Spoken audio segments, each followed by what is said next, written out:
हिंदू धर्म में धार्मिक दृष्टि से माघ मास को विशेष स्थान प्राप्त है। भारतीय संवत्सर का 11वां चंद्रमास और 10वां सौर मास माघ कहलाता है। मघा नक्षत्र से युक्त होने के कारण इस महीने का माघ नाम पड़ा। ऐसी मान्यता है कि इस मास में शीतल जल में डुबकी लगाने वाले पाप मुक्त होकर स्वर्ग लोक जाते हैं। शास्त्रों में कहा गया है कि माघी पूर्णिमा पर स्वयं भगवान विष्णु गंगा जल में निवास करते हैं। अतः इस पावन समय गंगा जल का स्पर्श मात्र भी स्वर्ग की प्राप्ति देता है। इसके संदर्भ में यह भी कहा जा सकता है कि इस तिथि में भगवान नारायण क्षीर सागर में विराजते हैं तथा गंगा जी क्षीर सागर का ही रूप हैं। यहाँ पर गंगा, यमुना और सरस्वती का मिलन हुआ है, लेकिन सरस्वती जी यहाँ पर विलुप्त हैं, जो कि दिखाई नहीं देती। लेकिन सरस्वती जी गंगा, यमुना और सरस्वती तीनों का मिलन यहाँ पर हुआ है। सरस्वती जी पहले शुरू में एक नदी के रूप में बहती थी, जैसे गंगा जी का अवतरण हुआ, यमुना जी का हुआ, वैसे सरस्वती जी भी यहाँ पे धरती पर नदी के रूप में अवतरित हुई थी और लोग उससे नदी स्नान करते थे और वहाँ पे श्री कृष्ण भी द्वारिका सरस्वती नदी के द्वारा ही पहुँचे थे। लेकिन जब यहाँ पर यवनों का राज हुआ और कई तरह के यहाँ पर यमन अलग अलग तरह के यहाँ गलत कार्य करने लगे, तो सरस्वती जी ने रुष्ट होकर ब्रह्मा जी से कहा कि मैं इस धरती पर वास नहीं करना चाहती हूँ, मैं विलुप्त होना चाहती हूँ, और सरस्वती जी विलुप्त हो गईं। लेकिन जब प्रयाग में बहुत ज़्यादा पूजा भक्ति और प्रार्थना, यज्ञ और हवन हुए, तो सरस्वती जी फिर सरस्वती कूप के रूप में प्रयागराज में अक्षयवट के पास अवतरित हुई और गुप्त रूप से वो पाताल लोक के द्वारा गंगा, यमुना और सरस्वती का फिर से मिलन हुआ। और उसमें एक कथा ये भी जुड़ती है कि ब्रह्मा जी की मानस पुत्री हैं सरस्वती जी, और ब्रह्मा जी ने ही उन पर कुदृष्टि डाली। इस वजह से सरस्वती जी उनसे रुष्ट होकर विलुप्त हो गई थी, और बाद में जब उनकी पूजा आराधना की गई तो वो वापस प्रकट हुई और गंगा, यमुना, सरस्वती का मिलन हुआ और भक्तों को उनके दर्शन, स्नान और पुण्य का फल वापस प्राप्त होने लग गया। प्रयागराज में प्रतिवर्ष माघ मेला लगता है। त्रिवेणी संगम पर स्नान करने के लिए दूर दूर से श्रद्धालुओं का आना शुरू हो जाता है और सारे श्रद्धालुओं का बस एक ही ध्येय रहता है कि किसी प्रकार वो त्रिवेणी संगम में एक डुबकी लगाकर अपने सारे पापों का शमन कर दें और अपना इस मानव योनि का जीवन सफल बना लें। माघ मास को माध मास भी कहते हैं, क्योंकि ये भगवान श्री कृष्ण के स्वरूप माधव, जो कि भगवान के नाम है मधुसूदन, उसके नाम से हम इसको माघ मास के नाम से जानते हैं। ये मास भगवान नारायण को अति प्रिय है और इस समय वो अपने भक्तों पर अपनी कृपा बरसाते हैं। जो भी शीतल जल में डुबकी लगाता है, वो किसी भी जलाशय हो, कोई पवित्र नदी हो, कुंड हो, भगवान नारायण उसमें इस माघ के महीने में वास करते हैं और अपने भक्तों का कल्याण कर उनके पापों से उनको मुक्ति दिलाते हैं। कहते हैं पद्म पुराण में कि जो भी व्यक्ति इस माघ मास में शीतल जल में डुबकी लगाता है, वो अपने पापों से मुक्त हो जाता है, उसे अक्षय और अनंत पुण्य फल की प्राप्ति होती है।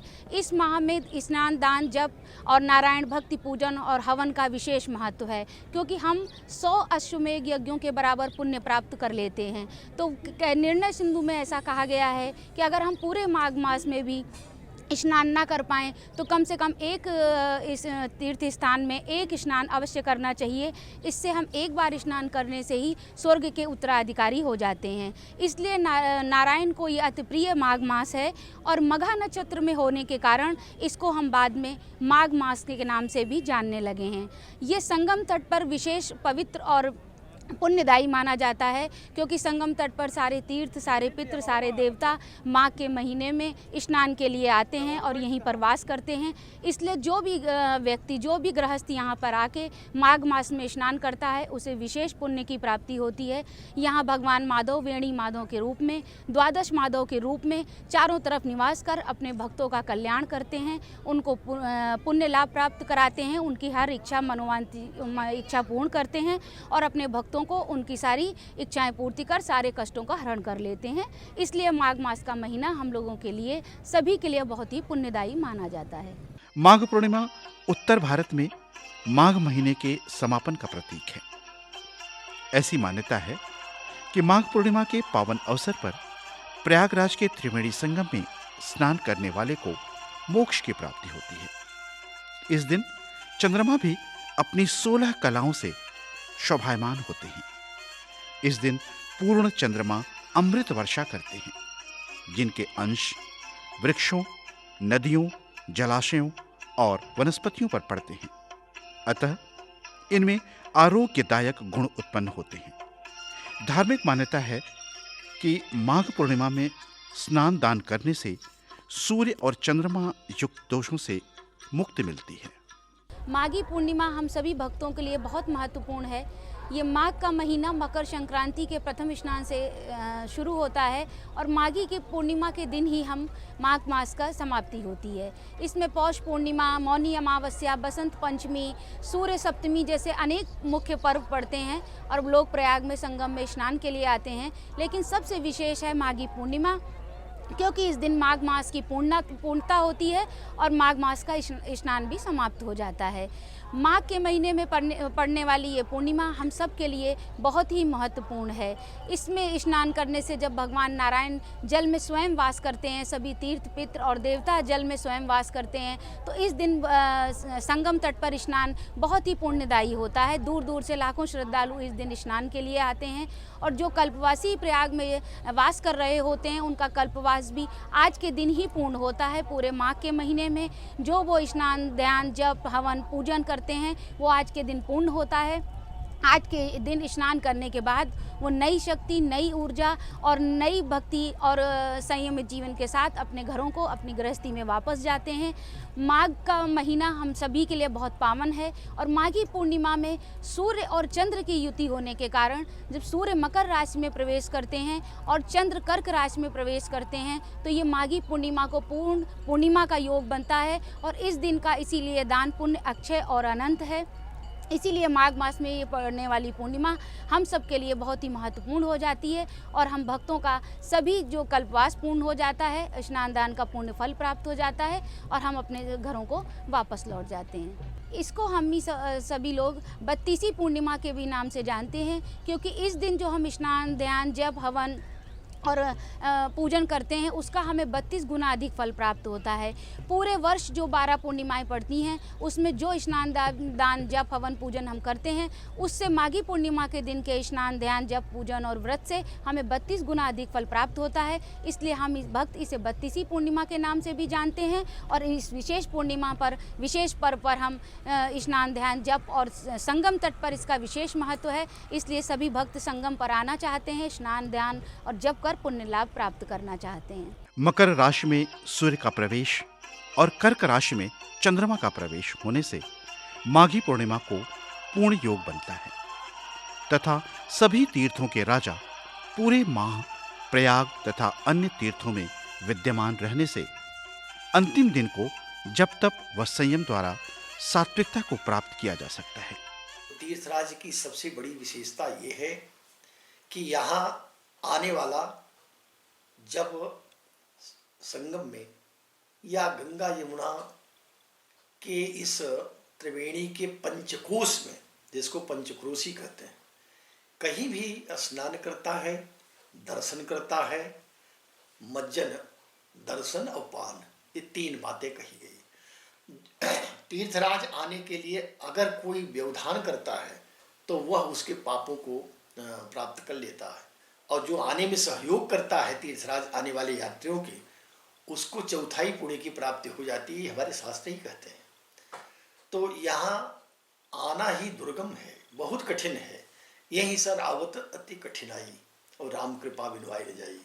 जब अपने बहुत पुण्य उदित होते हैं तो भगवान की कृपा होती है, तभी तीर्थराज में व्यक्ति प्रवेश कर पाता है। और आवश्यक नहीं है कि जल में डुबकी लगे तभी गति हो। यहाँ तो जो क्षेत्र में प्रवेश भी कर गया, दर्शन कर लिया है, क्योंकि गंगे तो दर्शनात् मुक्ति, गंगा जी के दर्शन से भी मुक्ति होती है। गंगा जी की रेणुका में वो पुण्य है, ये तपोभूमि है ना। अनंत काल से यहाँ असंख्य ऋषियों, महर्षियों, तपस्वियों, योगी, यति, सन्यासी, योगेंद्र, मुनीन्द्र, कवींद्र सभी आकर के स्नान करते रहे और तप करते रहे। यहाँ जो तप 1 महीने का हुआ करता है, वह निश्चित ही व्यक्ति के समस्त पाप कर्मों को नष्ट कर देता है।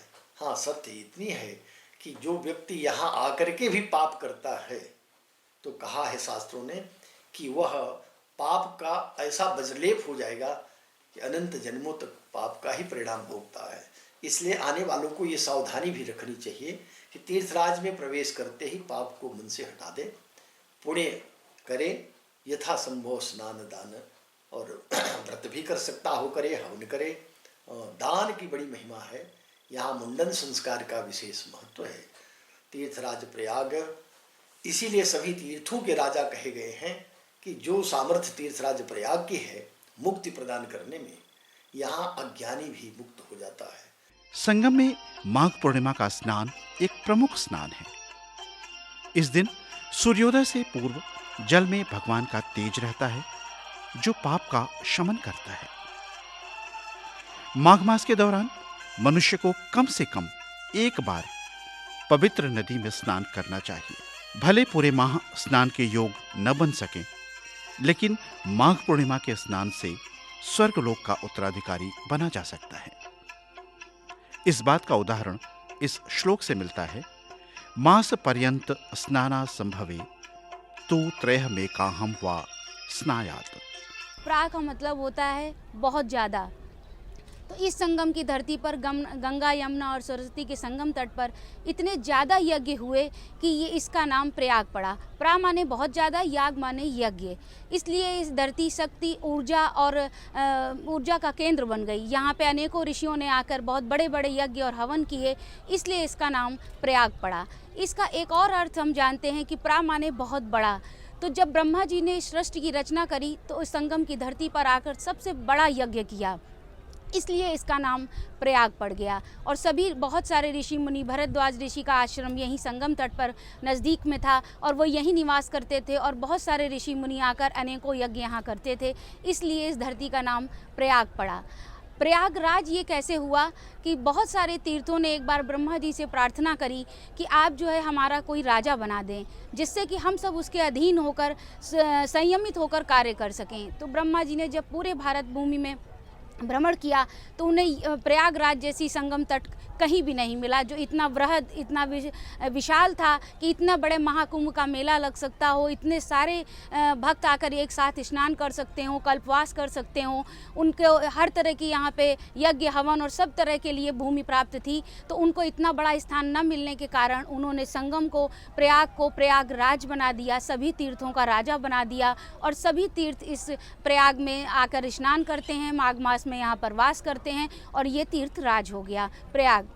यहाँ पे जब ब्रह्मा जी ने सृष्टि की रचना करी तो जो सबसे बड़ा यज्ञ किया उसमें ब्रह्मा जी उसके पुरोहित थे, शिव जी उसके देवता थे और विष्णु जी उसके यजमान थे।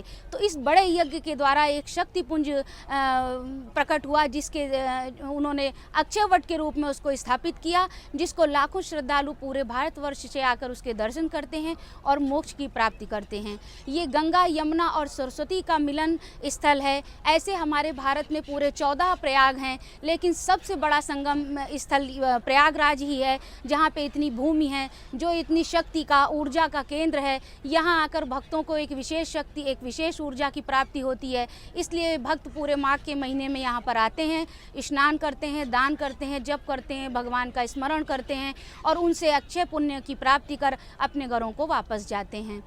तो प्रयागराज की महिमा अखंड और अनंत है। इसीलिए पूरे भारतवर्ष में प्रयाग जैसा कोई तीर्थ नहीं है। सारे तीर्थ, सारे पितृ और सारे देवता यहीं वास करते हैं, और यहाँ जल में स्नान करने से, यहाँ पे दान करने से सभी तरह के अक्षय और अनंत पुण्य फल की प्राप्ति हमें हो जाती है। यही प्रयागराज की महिमा है।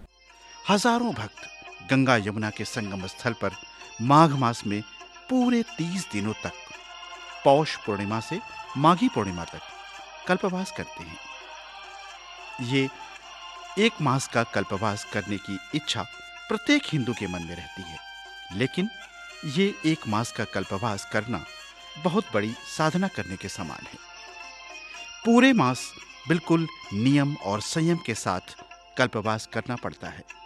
ऐसी मान्यता है कि इस मास में जरूरतमंदों को सर्दी से बचाने के लिए वस्तुओं जैसे ऊनी वस्त्र, कंबल और आग तापने के लिए लकड़ी आदि का दान करने से अनंत पुण्य फल की प्राप्ति होती है। इस मास की प्रत्येक तिथि पवित्र है। कल्पवास का मतलब होता है, कल्प मीन्स युग, और वास का मतलब होता है निवास। लेकिन यहाँ पे हम कल्पवास को इस तरह समझेंगे कि कल्प मतलब एक नियमों के द्वारा, एक अच्छे आचरण के द्वारा कुछ समयावधि के लिए कहीं वास करने को हम कल्पवास भी कहते हैं। तो संगम तट पर नई ऊर्जा के लिए, नई शक्ति के लिए बहुत सारे ऋषि मुनि, देवतागण जब से इस सृष्टि की, जब से इस धरती की रचना हुई है, तब से संगम तट पर आकर कल्पवास करते रहे हैं और यहाँ पर तरह तरह के यज्ञ और हवन कर पुण्य की प्राप्ति करते रहे हैं। तो यहाँ पर सभी भक्त, सभी गृहस्थ संगम तट पर माघ मास में 1 माह के लिए कल्पवास करने के लिए आते हैं, जिसके एक कुछ अपने नियम हैं। उन नियमों का पालन करते हुए जब हम यहाँ कल्पवास करते हैं तो भगवान नारायण, भगवान माधव हमसे बहुत अधिक प्रसन्न होते हैं। इसलिए सभी ऋषि मुनि पूरे माघ भर यहाँ संगम तट पर आकर वास करते हैं, गंगा, यमुना और सरस्वती के त्रिवेणी संगम पर स्नान करते हैं। तो इसका क्या महत्व है, ये पद्म पुराण में, हमें निर्णय सिंधु में, हमारे सभी पुराणों में पता चलता है कि कल्पवास की महिमा तब से है जब से इस सृष्टि की रचना हुई। हम गृहस्थों के लिए भी निर्णय सिंधु में ये थोड़ी सी छूट दी गई है कि जैसे 30 दिन के कल्पवास में हम चाहें तो 1 दिन का या 3 दिन का या पूरे माह का या सिर्फ मुख्य पर्वों पे भी हम कल्पवास कर सकते हैं। तो हम अपनी सुविधा अनुसार गृहस्थ आकर कभी 1 दिन या 3 दिन या मुख्य पर्व पर कल्पवास कर सकते हैं, लेकिन इसके कुछ नियम हैं जिनका हमें पालन करना होता है। तो जब हम कल्पवास करते हैं तो हमें प्रथम दिन पौष पूर्णिमा के दिन ही संकल्प लेना होता है कि हम 1 दिन, 3 दिन या 30 दिन कितना कल्पवास कर रहे हैं। कल्पवास हम आजीवन भी कर सकते हैं, लेकिन कल्पवास के जो नियम हैं उनका पालन अनिवार्य है। कि जैसे आपको भूमि पर शयन करना होता है, जितने दिन भी आप कल्पवास कर रहे हैं, आपको पूरे दिन फलाहार कर शाम को एक समय का भोजन करना होता है। वो भी या तो आप अपने स्वयं के द्वारा बनाएं या आपकी पत्नी द्वारा बनाया गया भोजन ही आप ग्रहण कर सकते हैं। आपको पूरे दिन भगवान नारायण का जप, कीर्तन, भजन, यज्ञ इसके द्वारा ही समय व्यतीत करना होता है। पुराणों का अध्ययन करना है। आपको 3 बार गंगा स्नान करना है या जिस पवित्र में सरोवर या नदी में आप स्नान करना चाहे उसमें स्नान करना होता है और यज्ञ करना होता है। गरीबों को आपको दान देना होता है। इस दान पुण्य का फल अक्षय होता है। 100 अश्वमेघ यज्ञ के बराबर इस दान का हमें लाभ प्राप्त होता है। हमें जो कल्पवास हम करते हैं तो कहते हैं अगले जन्म में हमें राजाओं जैसा जीवन प्राप्त होता है, यानी कि हमें सभी तरह के सुख और सुविधाएं, प्रभु की शरण, प्रभु की भक्ति अगले जन्म में भी प्राप्त होती है। तो कल्पवास की महिमा ये है, और जो भक्त इसके द्वारा मोक्ष पाना चाहते हैं, भगवान नारायण उन्हें मोक्ष, मुक्ति, जन्म और मृत्यु के चक्र से मुक्ति भी प्रदान करते हैं। इसलिए कल्पवास हम सभी हिंदू धर्म के लिए बहुत ही महत्वपूर्ण है। हम सभी को आना चाहिए, करना चाहिए। प्रयाग की धरती पर ये सृष्टि की रचना से होता चला आ रहा है, तो इसके नियमों का पालन करते हुए हम सभी लोग, ऋषि मुनि और गृहस्थ एक बार कल्पवास करना जरूर चाहते हैं।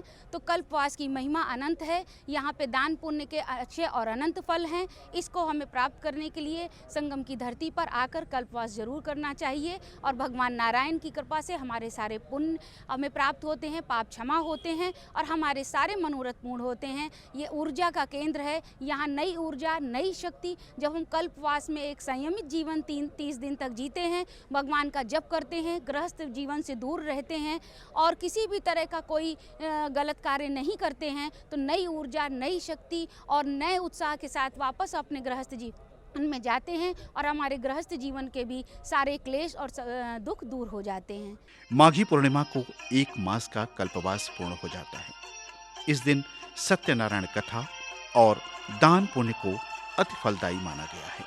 निष्काम भाव से माघ स्नान मोक्ष दिलाता है। माघ स्नान से समस्त पाप, ताप, शाप नष्ट हो जाते हैं। पंडित जी प्रणाम। आप यहाँ कल्पवास कर रहे हैं जी।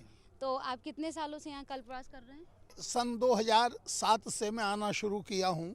यहाँ की जो धरती है, यहाँ गंगा यमुना सरस्वती का संगम है, जिसमें गंगा जी भक्ति स्वरूपा हैं, यमुना जी सूर्य भगवान की पुत्री मानी जाती हैं और सूर्य भगवान कर्म के देवता हैं। प्रातः काल उदित होकर सूर्य भगवान प्रत्येक व्यक्ति को कर्म करने की दिशा में प्रेरित करते हैं। उनकी पुत्री यमुना जी हैं, वो भी यहाँ प्रवाहित हो रही हैं। तो कर्म कथा रवि नंदनी वर्णी और सरस्वती अम्बा ये थोड़ा विलुप्त माने गुप्त रूप में विद्यमान है यहाँ, तो 3 नदियों का अनोखा संगम है। और इनकी महिमा ये है कि भगवान श्री राम अपने मुख से जब वन की तरफ जा रहे थे चित्रकूट, तो उन्होंने कहा को कही सकई प्रयाग प्रभाऊ, कलुष पुंज कुंजर मृगराऊ, अस तीर्थ पति देख सुहावा, सुख सागर रघुबर सुख पावा। भगवान श्री राम को भी सुख देने वाला यह प्रयाग है। और भगवान श्री राम लक्ष्मण को, सीता जी को अलग अलग प्रकार से प्रयागराज की महिमा का वर्णन करते हैं। उसके बाद श्री भरत जी आए तो उन्होंने संगम में स्नान किया और श्री भरत जी ने कहा है कि मैं क्षत्रिय हूँ और क्षत्रिय को भिक्षा मानना निषेध है। वो पौरुष प्रदर्शन के द्वारा अपनी जीविका चलाता है। लेकिन हे प्रयागराज महाराज, मैं उस छात्र धर्म का परित्याग करके मांगा हूँ भीख, त्याग निज धर्मू, आरत का न करे कुकर्मू। तो प्रयागराज महाराज से वहाँ शब्द निकलता, आवाज आती है, धनवान बना दूं, बलवान बना दूं, निर्माण स्वर्ग दे दूं। बोले अर्धन धर्मन काम रुचि गति न चाहो निर्माण, कुछ नहीं चाहिए। तो बोले जन्म जन्म रति राम पद, यह वरदान नांग। हे प्रयागराज महाराज, ऐसा वरदान दो कि भगवान में हमारा प्रेम बढ़े। तो ये प्रयागराज की इतनी महिमा है कि 4 पदार्थ भरा भंडारू, चारों तरफ देख के आओ। अर्थ माने धन, धर्म, कामना पूर्ति, काम मोक्ष, चारों पदार्थ यहाँ भरे हुए हैं। जब पूर्ण कर लेती हैं अपना कल्पवास पौष पूर्णिमा से माघी पूर्णिमा तक, तब आपको कैसा महसूस होता है? क्या ऊर्जा की प्राप्ति होती है? आप किस लिए आती हैं बार बार? वो इसलिए कि घर पे जाते हैं ना, तो 12 महीने तक यही घूमता रहता है कि बस ये कब माह का महीना आवे और कब कल्पवास करें। और भगवान ने जल्दी जल्दी करके फिर दूसरे कैसा महसूस करती हैं यहाँ आने के बाद? कैसा लगता है आपको? खूब अच्छा लगता है, बहुत अच्छा लगता है भगवान का नाम जप स्मरण करते हुए। हाँ, कथा सुनते हैं। महाराज जी की एक महाराज जी कथा होती है। कुटिया है, कुटिया में 1 घंटा 7 बजे से 8 बजे तक रोज राम कथा सुनते हैं जी। जाते समय एक नई ऊर्जा, नई स्फूर्ति का एहसास होता है अपनी गृहस्थी में। गृहस्थी में होता है। और योगी जी आए हैं, उनके बाद में तो खूब ही जो नहाने जाते हैं तो कई मतलब जो वहाँ खड़े हैं वो मतलब हाथ पकड़ के और नला प्रेम से स्नान कराते हैं। सब तरह की सुविधाएं आपको यहाँ हैं। सब तरह की सुविधा है, ईश्वर की कृपा है। और यही मन लगता है, घर से ही ज्यादा सुविधा है, लगता है कि बारंबार आए। बारंबार जी, बहुत अच्छा। अभी हमने जो चर्चा करी कि प्रयाग का महत्व क्या है, माघ मास का महत्व क्या है, माघ मास में पड़ने वाले सारे त्यौहार पौष पूर्णिमा से लेकर माघी पूर्णिमा तक जो भी त्यौहार पड़ते हैं उनके बारे में हमने चर्चा करी। कैसे कल्पवास करना चाहिए, कैसे माघ मास में स्नान ध्यान जप स्मरण करना चाहिए, इन सब के बारे में अभी हमने चर्चा करी और बहुत महत्वपूर्ण जानकारियाँ प्राप्त करी। आगे हम फागुन माह में आने वाली महाशिवरात्रि के बारे में, भगवान भोलेनाथ के बारे में चर्चा करी और वो किस तरह से उनका पूजा और उनका आशीर्वाद प्राप्त कर सकते हैं, इसके लिए हमने अभी चर्चा करी और इस बारे में जानकारियाँ प्राप्त करी। हमारे सभी दर्शकों को मेरा बहुत बहुत प्रणाम, नमस्कार।